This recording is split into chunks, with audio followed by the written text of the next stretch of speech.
आपको कुछ बहुत बड़ी बड़ी बातें बताना चाहते हैं जो जनता से छुपी हुई हैं। पहली बार मुझे मालूम है ये आज का भाषण प्रधानमंत्री सुनेंगे, सोनिया गांधी जी सुनेंगी, सारे भ्रष्ट मंत्री सुनेंगे, सबको पता है विश्व बंधु गुप्ता क्या है।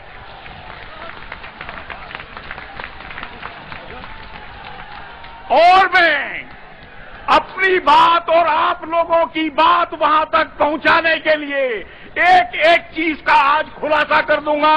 सुब्रमण्यम स्वामी जी मेरे दोस्त हैं, उनसे ज्यादा मैंने लड़ने वाला आदमी नहीं देखा, मुझे पता है। सुनिए, हम लड़ेंगे, मरेंगे। अब आपको मैं कहानी बताता हूं, ध्यान से सुनिए। इस देश के साथ धोखा कैसे दिया गया पिछले 6 सालों में, आराम से सुनिए। ये ऐसी कहानी है जो आपको सुनकर आपको चौंका देगी। हाँ जी, मैं प्रणब मुखर्जी से मिला जो भारत के वित्त मंत्री हैं। मैंने कहा, योर एक्सीलेंसी मिनिस्टर साहब, हमारा स्विट्जरलैंड में 70 लाख करोड़ हमारे लोगों का पैसा पड़ा हुआ है, आप उसको लाने के लिए कानून क्यों नहीं लाते?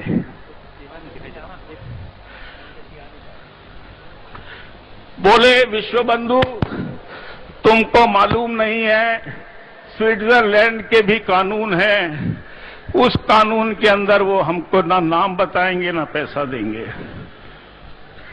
सुनता रहा, एक हिजड़े की बात सुनता रहा।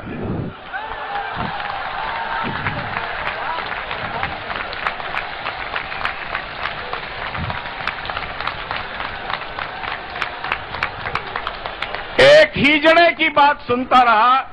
मन में आया, मेरे माँ बाप अंग्रेजों की आजादी में जेल गए थे, ये हिजड़ा यहां बैठा क्या कर रहा है?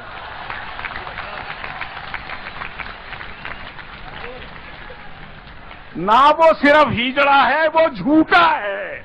हर बार पार्लियामेंट में झूठ बोलता है, हम बताएंगे। अब आपको मैं स्विट्जरलैंड का बता दूं। स्विट्जरलैंड की कुल आबादी 66,80,000 है। सुना आपने? नई दिल्ली और साउथ दिल्ली की आजादी 66,80,000 है। अगर 66,80,000 हिंदुस्तानी स्विट्जरलैंड पे जाकर कब्जा कर लेगा, मुझे मालूम है हम कब्जा कर लेंगे। अरे 120 करोड़ के देश के नेताओं, तुमको आज 66,20,000 का वो चोर मुल्क, सारे यूरोप के अंदर 18 साल की लड़की को वेश्यावृत्ति का करने का अधिकार दिया गया है। स्विट्जरलैंड यूरोप का अकेला देश है जहां पे 16 साल की लड़की से वेश्यावृत्ति कराई जाती है। स्विट्जरलैंड वो देश है जहां पर, अच्छा और सुनिए, मैं आपको और कुछ फैक्ट्स बताता हूं आपको। 2005 में, स्वामी जी आप सुनिए, आप इकोनॉमिस्ट हैं, सुनिए। 2005 में जिन बैंकर्स ने, स्विस बैंकर्स एसोसिएशन ने एक चिट्ठी लिखी सरकार को कि हम आपके देश में आना चाहते हैं। 2007 में वही बैंकर्स जिनके पास 70 लाख करोड़ रखा हुआ है, वो दिल्ली आए, उनकी फोटोएं हैं हमारे पास। उन्होंने कहा हमको हिंदुस्तान में स्विट्जरलैंड के बैंक खोलने दिए जाएं, हमको स्विट्जरलैंड का दुनिया में लूटा हुआ पैसा बंबई की स्टॉक मार्केट में लगाने दिया जाए।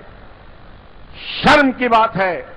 चिदंबरम साहब से मैं जवाब मांगता हूं, 2007 में स्विस बैंक्स को आजादी दी गई भारत के स्टॉक मार्केट्स पे सबका खेलने की।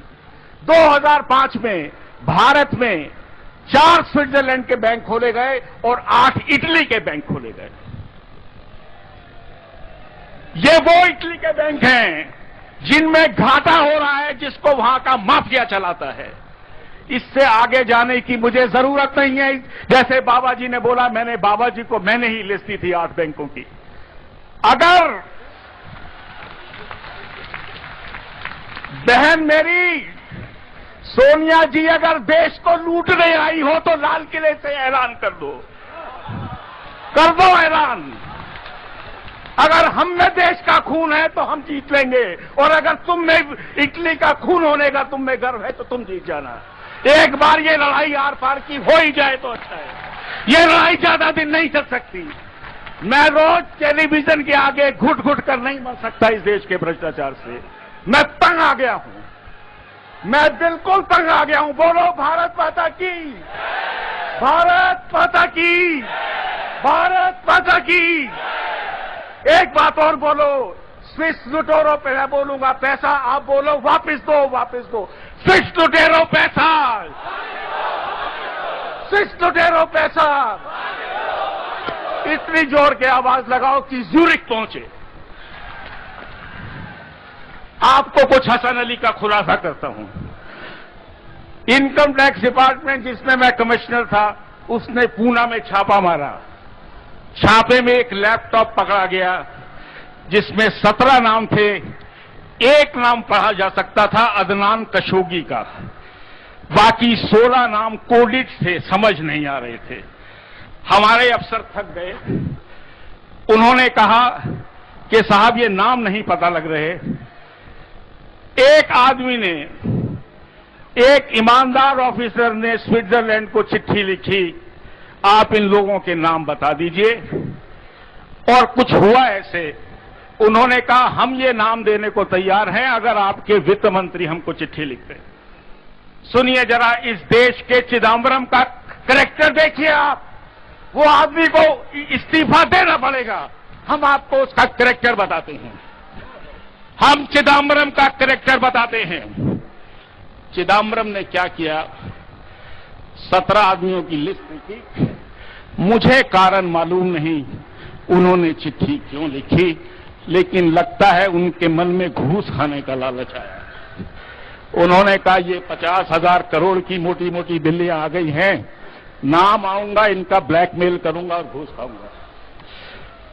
इतिहास भी आदमियों से क्या क्या करा देता है। चिट्ठी लिखी गई, हसन अली के अकाउंट निकले, 17 नाम आए, लेकिन चिदम्बरम की किस्मत का घड़ा फूट गया। उसमें 3 पॉलिटिशियंस के भी नाम थे। आपको नाम भी बता देता हूं, विलासराव देशमुख का नाम था जो कैबिनेट मिनिस्टर है। अब आप सुनना ही चाहते हो तो सुन लो सारी बात को। दिल्ली की मैं इसको संसद मानता हूं, हिंदुस्तान की संसद मानता हूं। विलासराव देशमुख का नाम था। और उसके बाद वो घोड़े बेचने वाला आदमी जिसने 70 जिसके करीब 70, ये करीब 50, कितने हुए साहब ये, $25 बिलियन, $20 बिलियन, 100 लाख करोड़ हो गया। 100 लाख करोड़ जिसने जमा कराया। फिर क्या हुआ, ये 3 साल पहले की बात है। आज भी हसन अली घूम रहा है। 3 आदमी। आज दूसरे का भी नाम सुन लो जो विलासराव देशमुख के साथ था, जो हसन अली को मिलने गया पूना में। उस आदमी का नाम है अहमद पटेल। सुन लो सोनिया गांधी जी, सुन लो।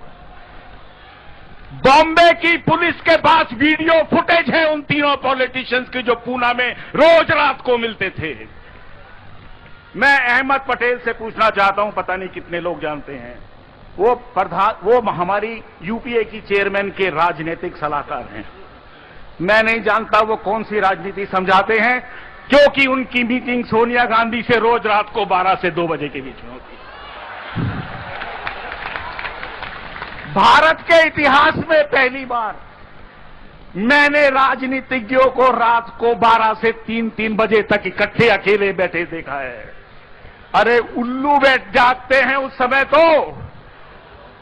ये सोनिया गांधी जी बताएं, ये अहमद पटेल बताए कि हफ्ते में कम से कम 2 या 3 बार जब सोनिया गांधी का फोन आता था तो अहमद पटेल रात को 12 बजे गाड़ियां बदल बदल कर छुपने 10 जनपद किस लिए जाते थे, क्या होता था, क्या हिसाब तय होता था, क्या पैसे की बात होती थी, सारी दिल्ली को मालूम है। सुब्रमण्यम जी बैठे हैं। आज ये देश डिपार्टमेंटल स्टोर है।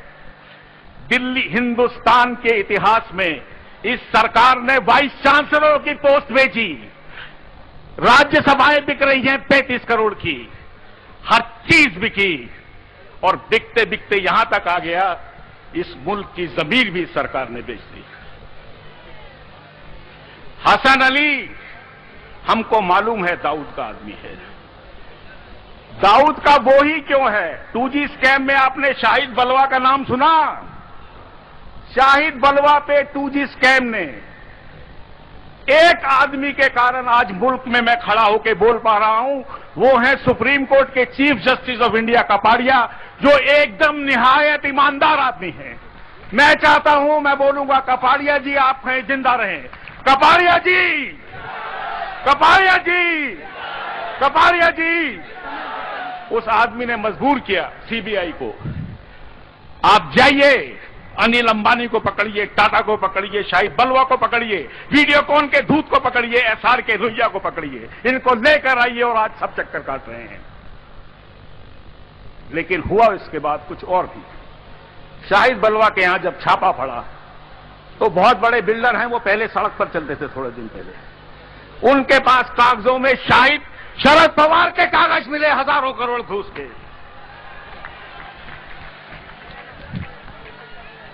अनर्थ हुआ। मुझको यह समझ में नहीं आता कि इस देश की मंत्रिमंडल में कोई ईमानदार मंत्री है भी कि नहीं है।